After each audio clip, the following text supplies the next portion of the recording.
السلام علیکم ورحمۃ اللہ وبرکاتہ نحمده ونصلی علی رسولہ الکریم اما بعد۔ آج کا سبق سن لیجئے۔ آج کے سبق کی سرخی ہے خنثی مشکل کا عجیب و غریب قصہ۔ اب ایک درد بھرا قصہ سنیے۔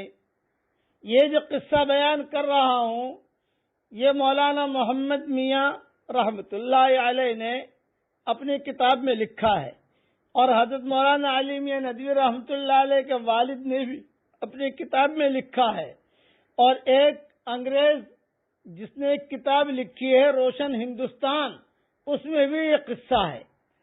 قصہ یہ ہے کہ ہندوستان جب غیر منقسم تھا، یعنی ہندوستان، پاکستان، بنگلہ دیش، برما، یہ سارا کا سارا ہندوستان میں شمار ہوتا تھا، اس وقت میں ہندوستان میں ایک مرتبہ زبردست وبا پھیلی، قحط سالی کی، جیسے اس وقت کورونا وائرس کی ہے نا، ساری دنیا لپیٹے میں ہے، تو اس وقت میں یہ قحط سالی ہندوستان میں عام ہو گئی، اور بالکل بارش نہیں، فصلیں نہیں، نہریں سوکھ گئیں۔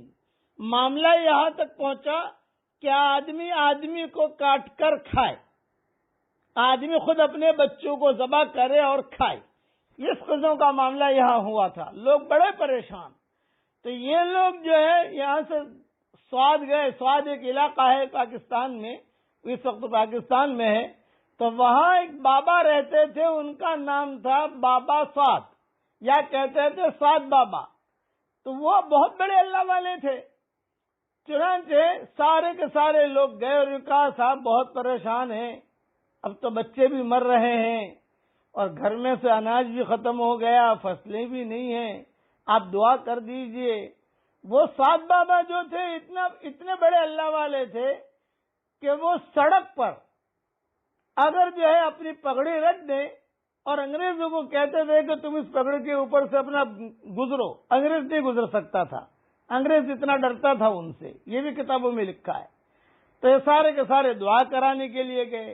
جب دعا کرانے کے لیے گئے تو سات بابا نے کہا کہ دیکھو بھی اللہ بہت روٹھا ہوا ہے، اور اللہ تعالیٰ سے میں نے بھی بہت دعائیں کی، لیکن میری دعا بھی قبول نہیں ہوئی۔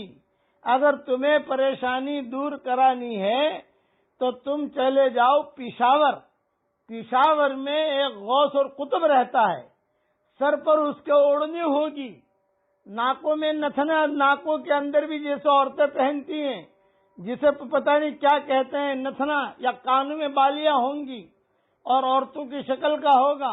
بس تم وہاں جاؤ اور وہاں جا کر رونا شروع کرو، اس سے دعا کرا لو، وہ غوث اور قطب ہے۔ چنانچہ یہ جو ہے سفر کر کے پشاور پہنچے۔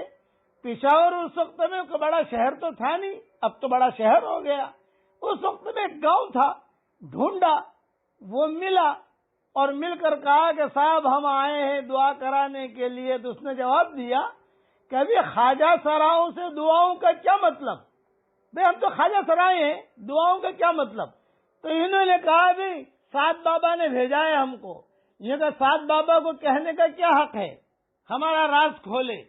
چنانچہ کتابوں میں لکھا ہے ان سب نے جو ہے پاؤں پکڑ لیے کو نہ آپ دعا کر دیجئے۔ چنانچہ اس کے ہاتھ میں طبلہ تھا، یہ جو خنثی مشکل تھا اسے خنثی مشکل بھی کہتے ہیں، اور خسرو بھی کہتے ہیں، خسرے بھی کہتے ہیں، اور پتہ نہیں دنیا بھر کے نام ہیں، مجھے تو سب آتے بھی نہیں ہیں، لیکن آج کل ہمارا سبق یہ لوگ بہت سن رہے ہیں۔ میرا ایک بیٹا جو ہے وہ ان کو ہی سبق بھیجتا ہے ساری دنیا کے اندر، ان کو سبق بہت جا رہے ہیں۔ ان کی رعایت میں ایک قصہ بیان کر رہا ہوں کہ بزرگ تم میں بھی گزرے ہیں۔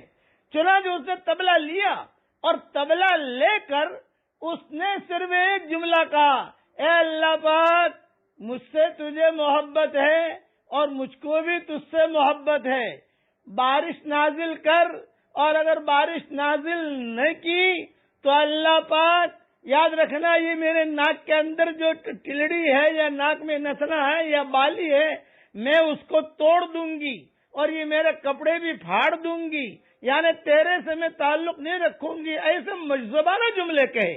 تو کتابوں میں لکھا ہے بادل آئے اور 27 دن تک بارش نازل ہوئی اور ساری پریشانیاں دور ہو گئی۔ اس وقت میں جو امت پریشان ہے تو اس وقت میں بھی ایسے ہی کسی مجذوب اور کسی غوث کی اور کسی جو ہے اللہ والے کی ضرورت ہے جو دعا کے لیے ہاتھ اٹھائے اور اللہ تعالیٰ سے کہے۔ یہ قصہ تو اس کتابوں میں لکھا ہے جو میں نے بیان کیا آپ کے سامنے، اور اس کے علاوہ بھی کئی قصے لکھے ہیں، لیکن صحیح بخاری شریف میں ایک قصہ آتا ہے جو اس سے ملتا جلتا ہے۔ یہ قصہ میں انشاءاللہ کل بیان کروں گا۔ بس اس وقت میں سب دعا مانگ کے تھک گئے۔ حرمین شریفین میں دعائیں ہوئیں، مجموع میں دعائیں ہوئیں، تنہائی میں دعائیں ہوئیں، لیکن کسی کی دعا بھی قبول نہیں ہو رہی، بیماری بڑھی رہی ہے۔